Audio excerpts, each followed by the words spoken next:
Au procès de Joël Le Squarnec, début de la 3e semaine d'audience. L'ancien chirurgien est jugé pour près de 300 viols et agressions sexuelles sur d'anciens patients, mineurs pour la plupart.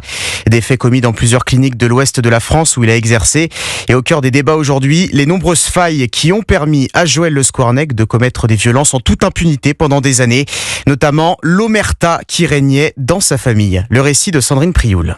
C'est pas facile d'être la première de ce genre de liste. À la barre, Alexandra est la nièce, la première victime de Joël Le Squarnec. Entendue comme témoin, elle égrène ses tentatives de faire exploser la vérité.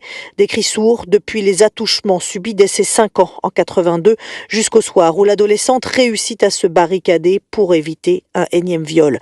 Omerta familiale, il y a bien sûr la peur que le pédocriminel s'en prenne à sa propre petite fille. Alexandra intervient, mais sa tante, l'ex-femme de Le Squarnec, étouffe l'affaire.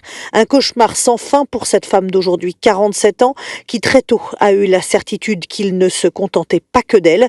Elle essaye d'en parler à des personnes de confiance, peine perdue en série, que de ratés. Alexandra observe pleine d'espoir en 2004 le FBI mettre la main sur les images pédopornographiques de son oncle, mais il faudra encore patienter 13 ans pour mettre fin à l'horreur.